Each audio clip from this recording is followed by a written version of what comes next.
Hola, ¿qué tal amigos de Logic? Sean bienvenidos a esta sesión, prácticamente la última de esta tanda. Y bueno, pues me siento muy honrado porque logramos algo inédito en Logic, la participación de la UNESCO dentro de nuestros foros. Y bueno, nada más y nada más que con Paola Cicero, quien es parte importantísima de esta organización. Paola, seas muy bienvenida con nosotros. ¿Cómo estás? Hola, ¿qué tal? Muchas gracias por la invitación. Encantada de estar el día de hoy en este foro.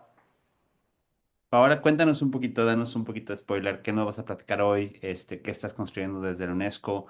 ¿Cuál es, digamos que, la participación o la importancia de la UNESCO dentro de esta,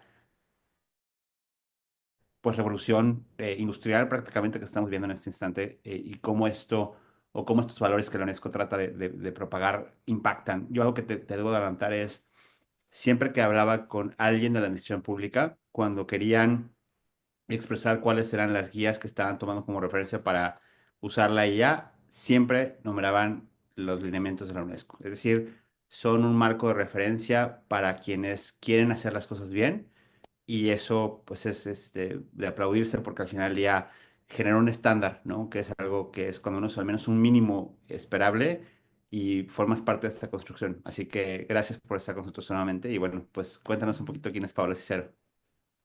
Muchas gracias. Efectivamente, orgullosamente UNESCO. Pues mira, yo soy una abogada sui generis. Estudié en el ITAM y después estudié una maestría en estudios legales internacionales, un LLM, que es lo que es usual en los abogados. Y desde hace algún tiempo descubrí un interés y una pasión por los temas de tecnología, de telecomunicaciones, de TICs en general, y entonces me metí a estudiar esto. Tengo algunas certificaciones y diplomados en transformación digital, en tecnología, telecomunicaciones e inteligencia artificial. Y esto se suma a mi vocación por el servicio público.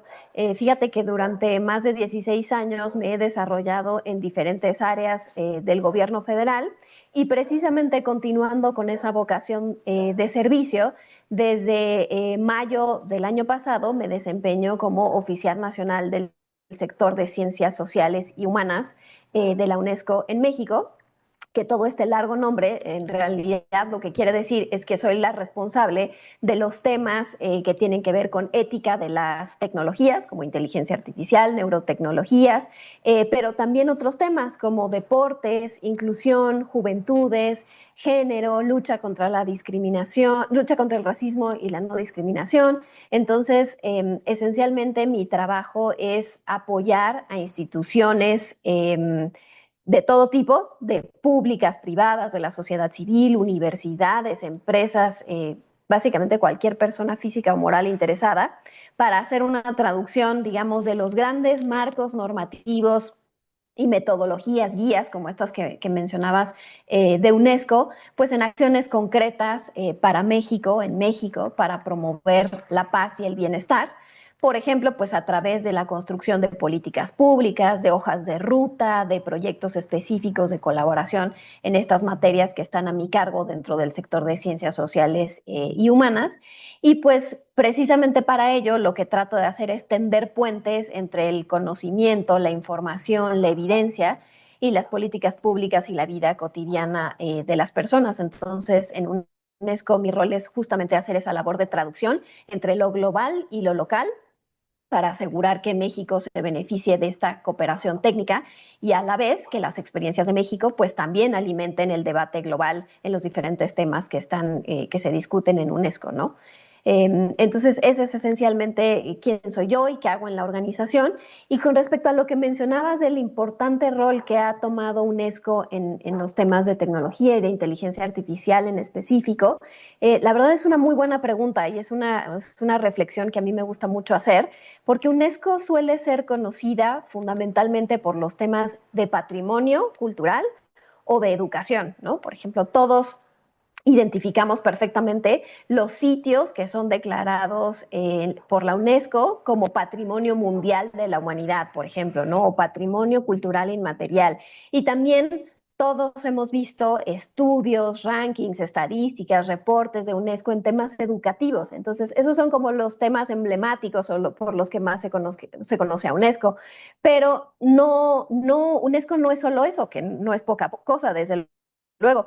También es la única agencia especializada dentro del sistema de Naciones Unidas con un mandato explícito en el tema de ética de la ciencia y de la tecnología, que además cuenta con un sector de comunicación e información que es el responsable de llevar todos los temas de transformación digital. Entonces, en un mundo en el que la inteligencia artificial está impactando de manera transversal prácticamente todos los ámbitos de la vida y del saber humano, pues UNESCO es una institución que cobra particular importancia porque es esta agencia especializada que en una sola reúne educación, cultura, ciencias sociales, ciencias duras, comunicación e información, y pues la hace una institución perfecta para hacer frente a los retos que está presentando el desarrollo y uso de la inteligencia artificial.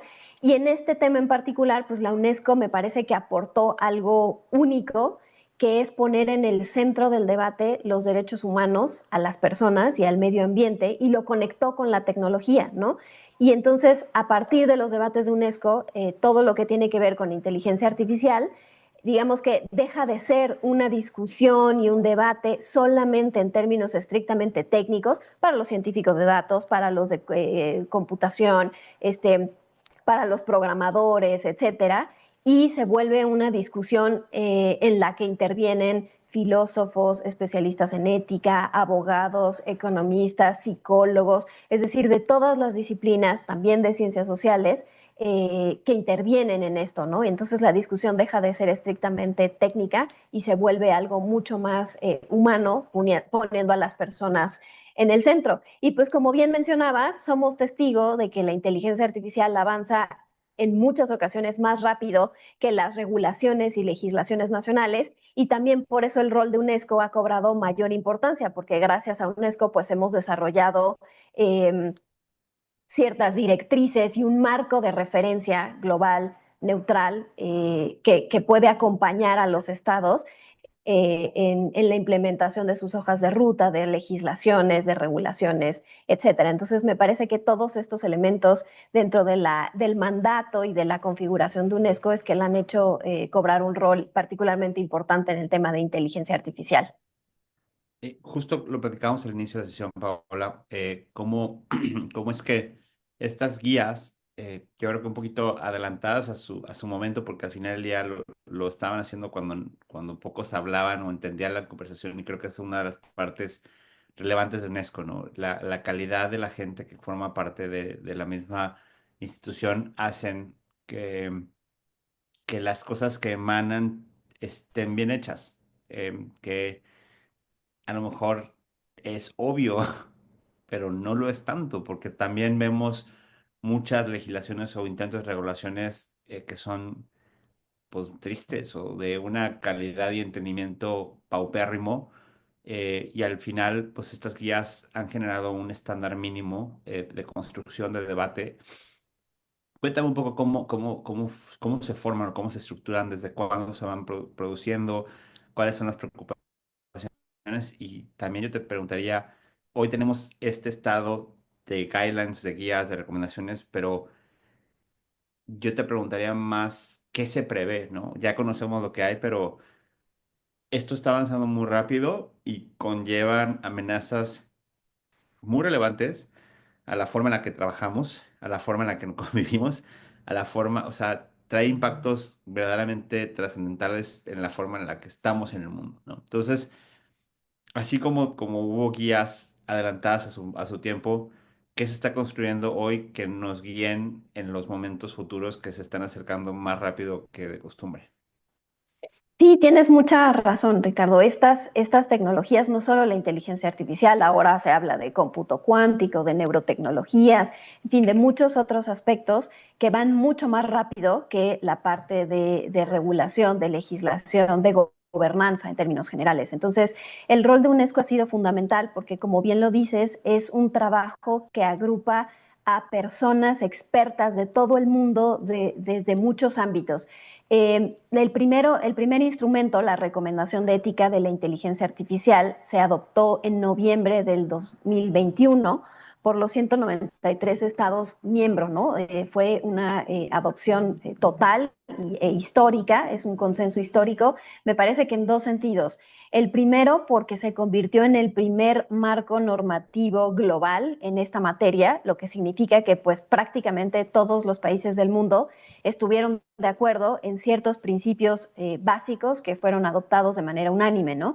Y cuando pienso en esto, pues no es poca cosa, ¿no? O sea, pensemos, recordemos, por ejemplo, en instrumentos que ahora quizá los damos por hecho, como la Declaración Universal de Derechos Humanos, ¿no? Que también tiene este grado de aceptación y de que ya todos estamos de acuerdo en que eso es un piso, ¿no? Y que eso es lo mínimo y en su adopción progresiva. Entonces, algo similar es esta recomendación en términos de ese consenso que se logró. Es un instrumento multilateral que ha puesto las coordenadas en torno a derechos humanos, inclusión, transparencia, sostenibilidad ambiental y diversidad cultural.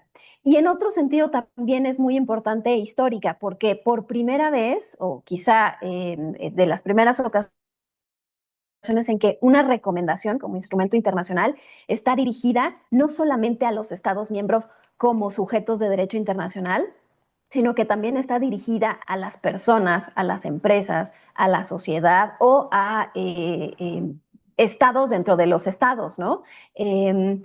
Y eso tampoco es usual y esto es algo interesante de esta recomendación.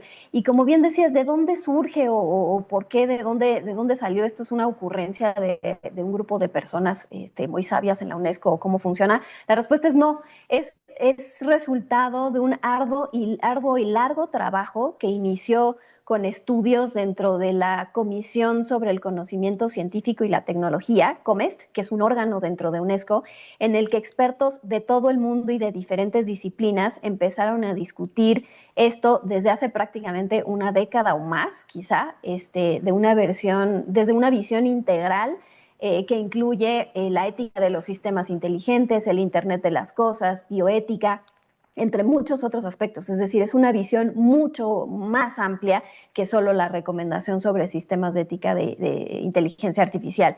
Y esos estudios fueron los que sirvieron como respaldo y como punto de partida para la recomendación, que por un lado incluye principios, pero también tiene herramientas prácticas como la RAM y la evaluación de impacto ético. De tal manera que el día de hoy, pues más de 60 países ya están implementando planes nacionales a partir de la recomendación y pues UNESCO acompaña con formación, asesoría técnica, evaluaciones, etcétera, la implementación de la recomendación. Y en el caso de México es interesante que el año pasado, en septiembre, justamente hace un año, pues se realizó la evaluación del estado de preparación, la RAM, que es un componente dentro de la recomendación, y se hizo en colaboración con el Senado de la República, en particular con ANIA, esta organización, la Asociación Nacional de Inteligencia Artificial, y con el Centro I, que resultó pues en recomendaciones e información muy valiosa para el desarrollo y uso responsable de la inteligencia artificial en el país. Entonces, pues sí, esta recomendación se ha vuelto un referente, como bien mencionabas, propone tanto, tiene como una parte, digamos, que a mí me gusta llamarle como una parte más ético-teórica, ¿no? De valores y principios éticos universales, aplicables a todo el ciclo de vida de los sistemas de inteligencia artificial. Eso es muy importante, no solo al producto final o al inicio cuando se está diseñando, sino a lo largo del ciclo de vida de la inteligencia artificial.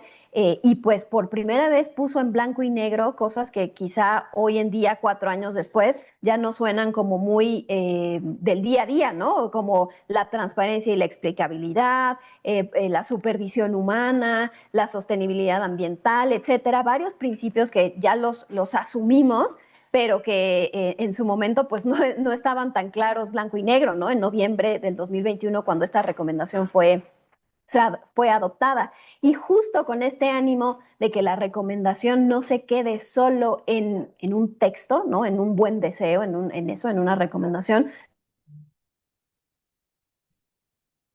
para su aplicación práctica, esencialmente a través de dos elementos. La primera, la evaluación de impacto ético, que es una metodología sugerida para analizar posibles efectos de sistemas de inteligencia artificial en diferentes ámbitos. Y por el otro lado, la metodología de evaluación de preparación, lo que conocemos coloquialmente como la RAM, que es este instrumento que los estados están usando para identificar pues, dónde están, ¿no? Dónde están parados en términos de preparación institucional, técnica, normativa, etcétera, para implementar la recomendación. Entonces, sin duda se ha vuelto un referente no solo desde su adopción, sino ya a 4 años de esto, pues se está implementando, como te decía, en más de 60 países, en el caso de México, incluso a nivel subnacional por primera vez. Entonces, estamos viendo que ha tenido una aplicación práctica muy importante y que ha impulsado y ha derivado en muchos otros elementos. Y por otro lado, las otras directrices que mencionabas, las de uso de inteligencia artificial en tribunales, digamos en el ámbito jurídico, esto fíjate que es parte de un programa de UNESCO que se llama Inteligencia Artificial y Estado de Derecho, que salió, estas directrices se publicaron en septiembre del año pasado. Eh, y están enfocadas, digamos, para el uso de inteligencia artificial en el ámbito jurídico, en los tribunales, en órganos jurisdiccionales, entre los abogados. Y esto surgió porque cada vez más tribunales y despachos y en el ámbito jurídico están usando diferentes sistemas de inteligencia artificial para múltiples actividades relacionadas con el mundo jurídico, ¿no? Gestión de casos, redacción de documentos, análisis predictivo incluso. Entonces, justo de manera similar a lo que se hizo para la recomendación de ética de la inteligencia artificial, aquí lo que se hizo fue un ejercicio muy interesante, una encuesta organizada por UNESCO en la que participaron alrededor de 500 operadores judiciales de 96 países Wow. y hablaron sobre el uso de la inteligencia artificial generativa en particular, ¿no? Entonces, como resultado de este estudio en el que se les hicieron una serie de preguntas y demás, resultó que 44% de los jueces que respondieron, que participaron en este ejercicio, ya usaban, por ejemplo, herramientas como ChatGPT, ¿no? Para su trabajo, para diferentes actividades relacionadas con su trabajo. Es decir, no es que en su vida personal usaran ChatGPT, sino que para actividades relacionadas con su trabajo estaban usando esta herramienta. Entonces, pero de ellos, de este 44%, solo el 9% reportó haber recibido algún tipo de capacitación, guía o algo sobre el uso responsable y ético de esta herramienta. Entonces, este ejercicio resultó en que la mayoría de los participantes indicaron la necesidad de contar con directrices, con guidelines para jueces en el uso de inteligencia artificial en contextos judiciales. Entonces, digamos que el propósito de estas directrices es precisamente ofrecer esa orientación más detallada, más enfocada al ámbito jurisdiccional para que la adopción de tecnologías de inteligencia artificial pues se alinee con principios fundamentales de justicia. Ahora sí que hay que predicar con el ejemplo, ¿no? Si estamos en el mundo del derecho, pues sería raro que utilizáramos herramientas de inteligencia artificial de manera no justa, no ética y no apegada a principios generales, ¿no? Entonces, es importante decir que aunque estas directrices se diseñaron específicamente para orientar al Poder Judicial o a la rama judicial, también se pueden adaptar en términos generales para la profesión jurídica, ¿no? Entonces, podrían adaptarse, por ejemplo, para el trabajo de fiscales, de árbitros, de abogados litigantes, de colegios de abogados, de sociedades de abogados,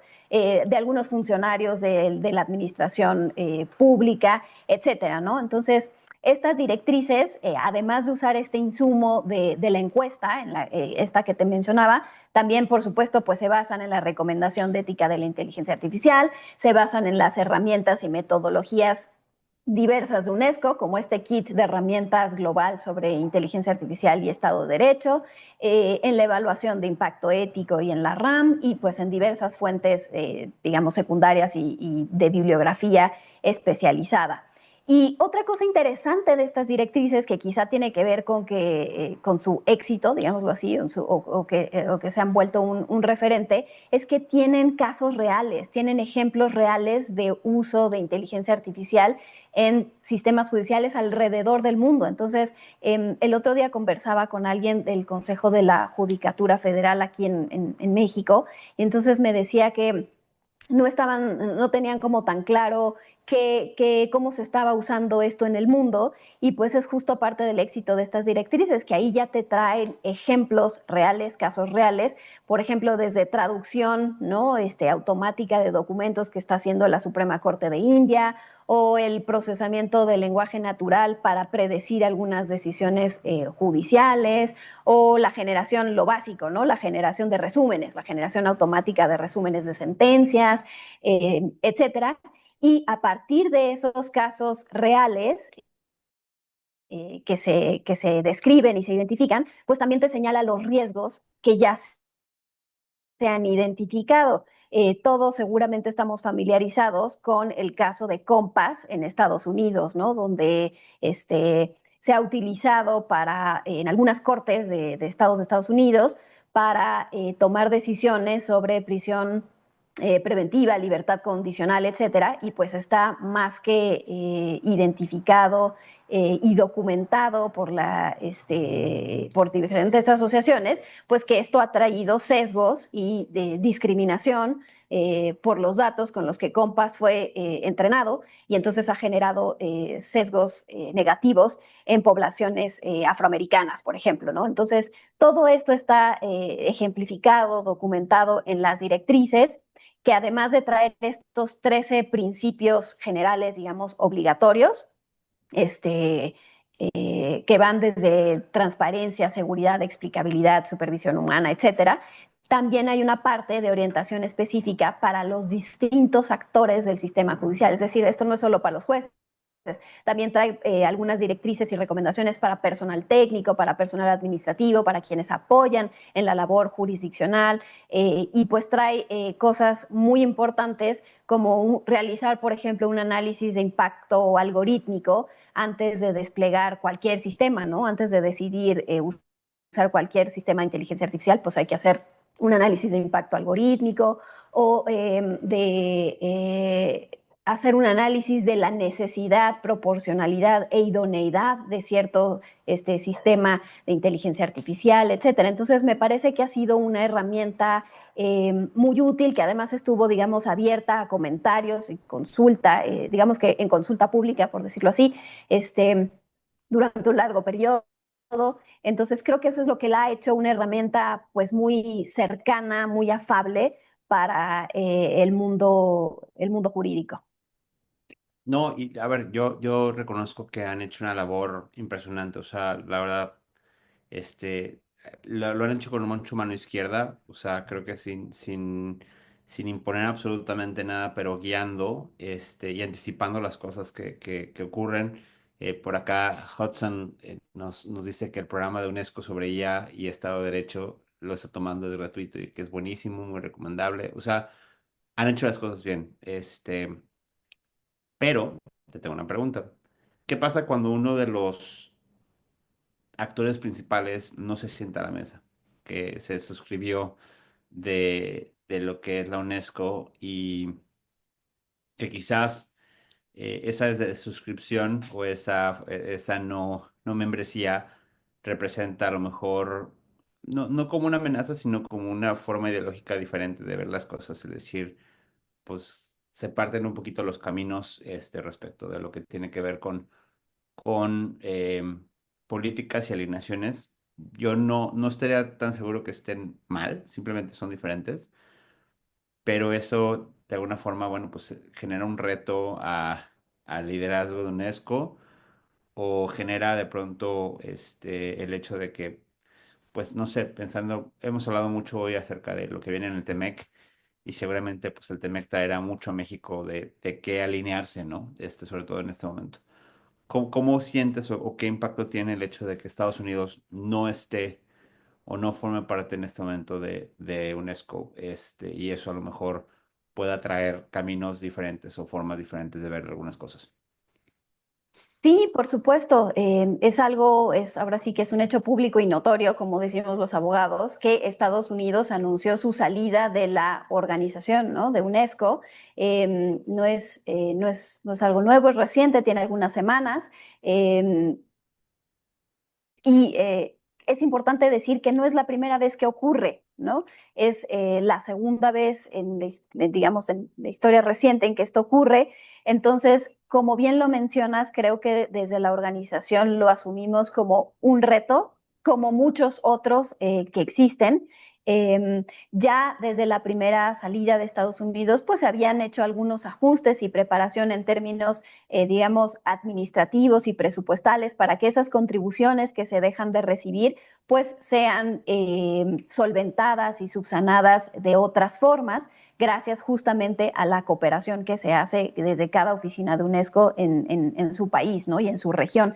Entonces, gracias a esos preparativos y demás, pues la salida en esta ocasión de la organización, aunque desafortunada y pues nunca es una buena noticia, ¿no? Perder a un Estado miembro, pero digamos que ya no tiene el impacto y el estruendo que pudo haber tenido en otro momento. Entonces, esa es una buena noticia y creo que como en cualquier otro aspecto, pues es adaptarse a las nuevas circunstancias y eso no merma el trabajo que se viene realizando. Como te decía, o sea, en Estados Unidos es uno de más de 190 países de Estados miembros, ¿no? Que forman parte de la UNESCO. Entonces, desde luego es uno muy importante, pero también hay muchos otros que están impulsando y que están convencidos de eso. Y prueba de ello es que la adopción de la implementación de la recomendación está a la alza, ¿no? No es que esto haya impactado en que ya no, entonces ya no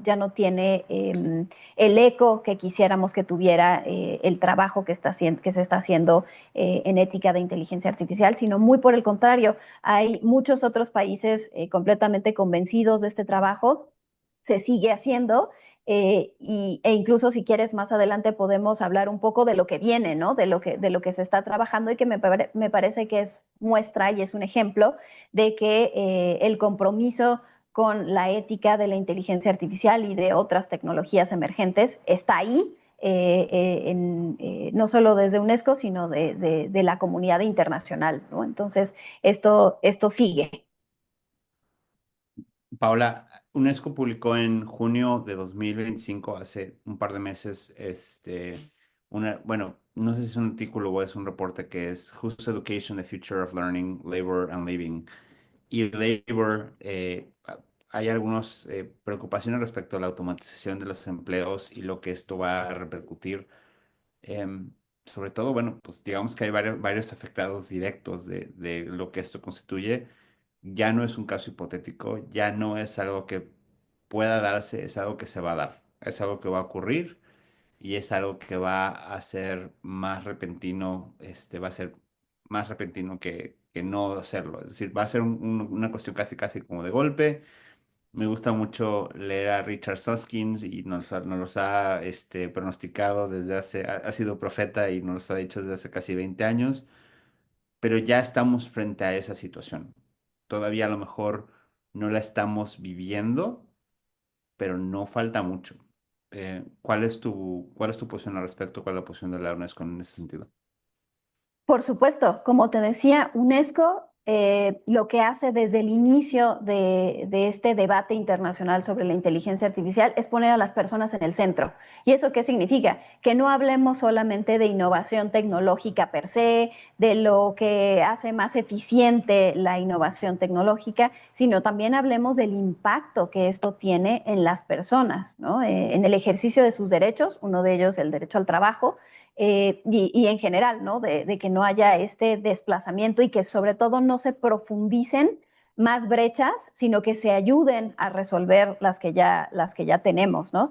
Entonces, en este sentido, justo Pues hay todo pues una serie de principios, de recomendaciones, de metodologías y de herramientas que están dedicadas a eso en la recomendación y en general en UNESCO, en coordinación con el sector de educación. También se está impulsando mucho esto que tiene que ver con las habilidades. Y por eso es que es tan importante que los países hagan, por ejemplo, la RAM, la evaluación de preparación, porque uno de los componentes de esto sin duda tiene que ver pues con el factor humano, ¿no? ¿Qué queremos de las personas? No solamente en desplazamiento laboral, sino qué talentos se necesitan para el desarrollo y uso ético y responsable de la inteligencia artificial. Si no desarrollas ese talento, pues es difícil que puedas surfear esta ola, ¿no? de esta tecnología y de muchas otras que vienen. Entonces, precisamente desde la UNESCO es eso lo que hacemos, poner a las personas en el centro de esta discusión y entonces a partir de ello, pues crear herramientas, informar políticas públicas, ayudar a los países a crear sus hojas de ruta que contemplen dentro de ello, sin lugar a dudas, este componente de factor humano, de habilidades, de educación y de desplazamiento laboral. Ahora hablamos ya un poco de lo que es el futuro, pero ¿cuáles serían para ti o cómo nos puedes transmitir, a lo mejor ya con esto empezar a cerrar, cuáles son estas prioridades de UNESCO de los próximos 5 años? Es decir, ¿dónde está el mundo y cómo la UNESCO está no solamente preocupada o activamente marcando algunas pautas, generando las preguntas adecuadas y con eso marcando algunas guías? Me encanta la verdad es que nunca he tenido la luz que tengo hoy respecto a decir, claro, estas son conversaciones que hoy son muy naturales, pero que hace a lo mejor 5 años eran muy novedosas y fue UNESCO quien las puso en la mesa, ¿no? Fue UNESCO quien repartió esta baraja de preguntas y que, si bien es cierto, al principio no se entendía, se malinterpretaron. Hoy tenemos estos conceptos como conceptos de la conversación, donde podremos tener incluso prioridades o de alguna forma definiciones muy claras o no, pero ya forman parte de la conversación, ¿no? ¿Qué sigue para los siguientes 5 años en la agenda de UNESCO? Exactamente, Ricardo, ese es lo resumes muy bien. Hoy hay ciertos componentes que damos por hecho, pero que no estaban en la conversación, no digamos hace 10 años, que no estaban hace 4, que surgió que se adoptó la recomendación, ¿no? Entonces, ¿qué viene? ¿Cuáles son los retos que se vislumbran y en qué estamos trabajando para enfrentarlos? Primero, pues estamos ya prácticamente a 4 años de la adopción de la recomendación de ética de la inteligencia artificial y de uno de sus herramientas más importantes, que es la RAM, esta evaluación de preparación, ¿no? Del estado de preparación. Entonces, lo que estamos haciendo es que estamos revisando esta herramienta que permite evaluar gobernanza, marcos normativos, capacidades técnicas y participación ciudadana, digamos, engloba esos cuatro aspectos. Y lo que estamos haciendo después de que más de 70 países en el mundo ya la pusieron en práctica, incluyendo México, que es, como te decía, el primero que lo ha hecho a nivel subnacional a través de un proyecto que estamos haciendo con el gobierno de Jalisco, un proyecto que llamamos de seguridad humana y en el que participan otras agencias de Naciones Unidas como la FAO, la OIT y UNESCO.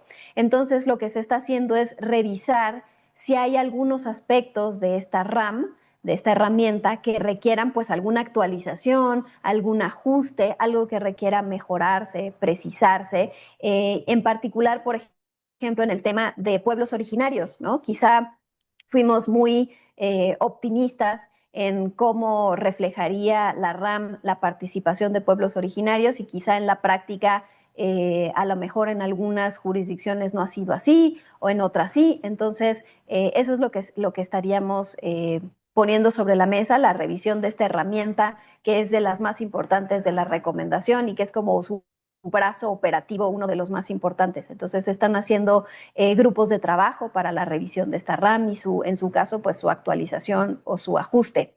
En segundo lugar, también estamos viendo hacia el futuro qué viene en términos de otras tecnologías. Hoy ya la inteligencia artificial está en todos lados, está todos los días, es parte, ¿no? de nuestro día a día en muchas personas. Desafortunadamente no en todas, no en todos lados, pero sí en muchas personas en el mundo. Pero, ¿qué viene? Pues ahora también hablamos de neurotecnologías.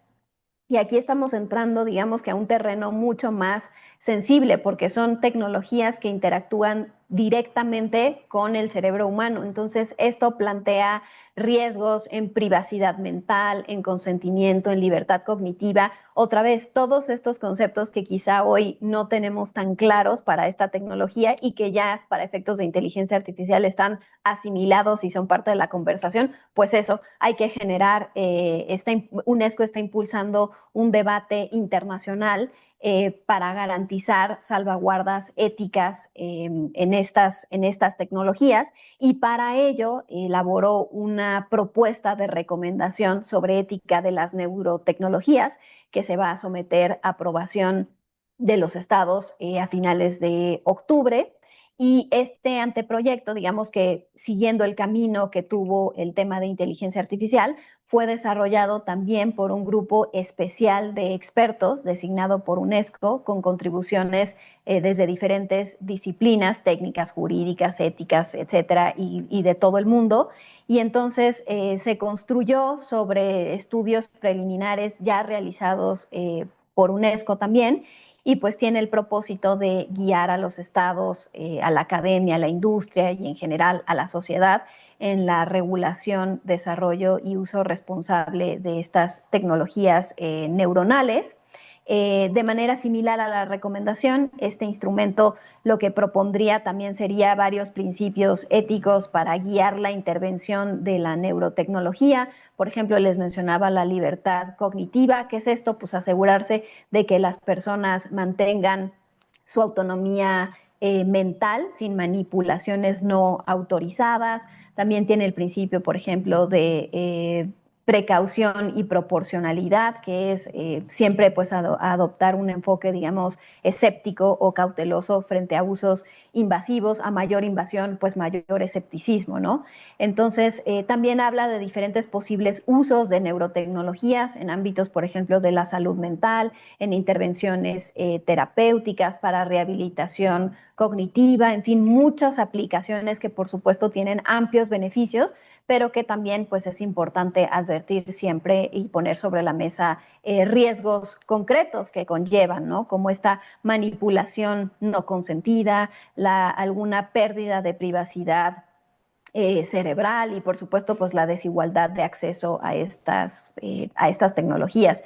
Entonces eso es, esta recomendación ya está hecha la propuesta, digamos, que se va a someter a consideración a finales de octubre y pues esperamos que sea adoptada igual que la de inteligencia artificial y ahí también abriremos pues un debate relacionado pero distinto, ¿no? También retomando lo que mencionabas en la pregunta anterior sobre pues, el posible desplazamiento que tiene que ver con habilidades y habilidades tiene que ver con educación. Entonces también es un tema que estamos trabajando e impulsando mucho. La inteligencia artificial puede transformar sin duda y está transformando la enseñanza, la investigación y el aprendizaje, pero otra vez, además de esos beneficios, también hay que ver los retos y aquí el reto es evitar pues una dependencia acrítica, ¿no? Que se afecte las capacidades cognitivas y el pensamiento crítico. Entonces, lo que queremos promover es que la inteligencia artificial en la educación sea, por supuesto, pues un recurso integral, pero bajo control humano, que potencie el pensamiento crítico y pues que esté basado en la evidencia sobre los beneficios que debe de traer, ¿no? A qué edad se puede o sería deseable que las niñas y los niños aprendan con inteligencia artificial, en qué ámbitos. No es lo mismo aprender con inteligencia artificial que aprender sobre inteligencia artificial, no dejar de lado habilidades humanas que queremos promover como sociedad, etcétera. Entonces, para ello, pues UNESCO ha desarrollado por ejemplo, marcos de competencias para el uso de inteligencia artificial generativa para maestros y para alumnos. Tiene reportes que les recomiendo mucho, como el GEM Report de 2023, que está centrado en tecnologías, no solo en inteligencia artificial, sino en general en tecnología y educación. Por supuesto, otros muchos estudios sobre el impacto de la inteligencia artificial en la educación. Y que se requiere hacer más y sobre todo, pues en el caso de México, generar evidencia e información para México, ¿no? Que no es lo mismo, no necesariamente es lo mismo que otras latitudes. Entonces necesitamos generar estos análisis, estudios, información para orientar políticas públicas con miras a construir pues políticas nacionales en el uso de inteligencia artificial en la educación, ¿no? Ese es otro frente. Y por otro lado, también se está impulsando mucho el tema de inclusión. Las brechas digitales en comunidades indígenas, en personas con discapacidad y otros grupos vulnerables, pues siguen estando presentes y en algunos casos siguen siendo profundas. Entonces, en UNESCO estamos trabajando en enfoques interculturales, intergeneracionales y accesibles que pongan la inclusión en el centro del diseño de los sistemas de inteligencia artificial y en general de cualquier tecnología. Y por supuesto también pues está el tema del medio ambiente, que suele ser polémico porque por un lado pues están todos los beneficios y la eficiencia en el consumo energético que puede obtenerse gracias a los sistemas de inteligencia artificial y otras bondades, pero a la vez hay evidencia pues del impacto ambiental, de la huella de carbono, del consumo energético masivo de centros de datos, pero también pues la explotación de ciertos minerales raros o tierras raras para la producción de chips y baterías y otros componentes. En fin, siempre es una balanza y un equilibrio, pero lo importante es que esto sea parte de la agenda, ¿no? O sea, que no olvidemos el tema del impacto en el medio ambiente como parte de la agenda de inteligencia artificial. Y para ello también estaremos impulsando diferentes herramientas y metodologías y cosas para poder continuar poniendo el énfasis de este tema en la agenda. Entonces, más o menos esos son los temas en los que estamos trabajando, lo que viene y que guarda, digamos, relación directa con México. Paola, muchísimas gracias. Verdaderamente aplaudo muchísimo la labor que hacen.